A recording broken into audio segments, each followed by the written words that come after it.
Welcome to Kimmel's Irish Pub. Time for another movie review. Tonight's movie, 13 Minutes. So this is about four families in the heartland towns where a tornado is coming, and they're forced to they have to cross paths as they fight for survival. Four different families. Bad news is it's 4.6 on IMDb, which is pretty low, but only 891 people have rated it so far. In it though is Amy Smart, Thora Birch, Anne Hech, Pez Vega, Trace Adkins, Peter Facinelli, I don't know how to say his name. There's one other person I thought I saw. Maybe not, but you know what I mean? There's some names in here, right? That's pretty cool. So we'll see. It's an hour and 48 minutes long. It's got some people in it.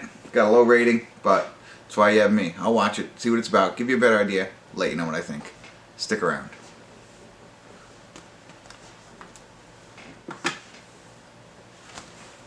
Hey everybody, read the credits of 13 Minutes, no check-in. It was kind of, I don't know, a little boring at first, to be honest with you, so I didn't check in. So basically, like I said, it's about, they live in Oklahoma, all these different families and stuff like that, and the first, a bulk of the movie is the character development, so that you understand. And, here's the thing, it's kind of, what did I say, it's kind of run-of-the-mill.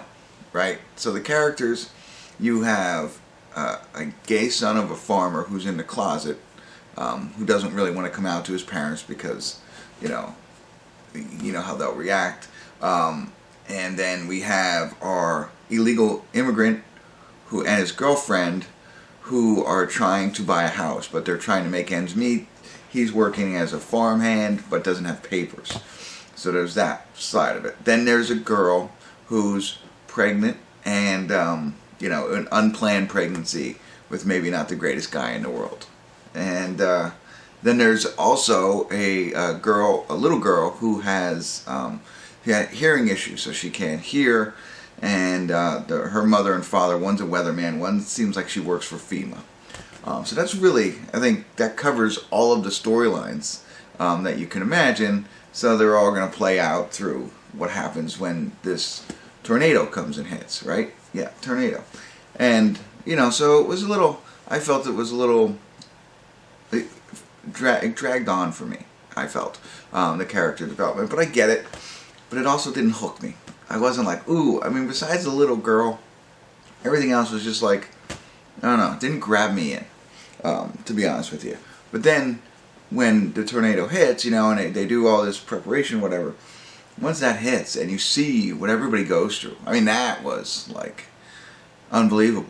You couldn't imagine, like, there's people in basements, of course, in tubs, and then when they come out, like, complete annihilation of everything that they know.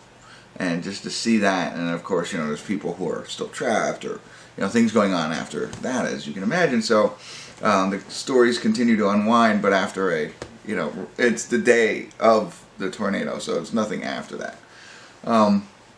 So I thought that was interesting to see that, the devastation, and then that drew me in. Like, I felt bad for all the people there, and you can't believe it. I wonder how they do that. Like, how did they shoot this movie with the way that they made it look? But I thought that was.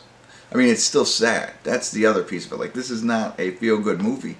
There are some maybe bright spots, but it's not really.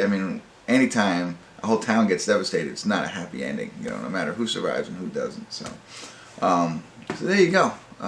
Brief, but I think I covered it.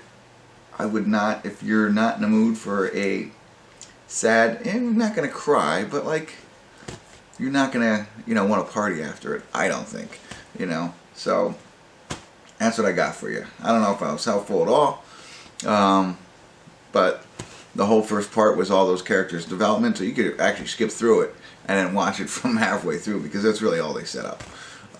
But there you go. That's all I got, and I am probably at a 5 on this one, just because of the downward emotion piece of it, I think, and the character setup. So, all right, that's it. Well, I told you I'd keep it brief. Hopefully this was helpful. And that's it. Thanks for tuning in. Kimmel's Irish Pub.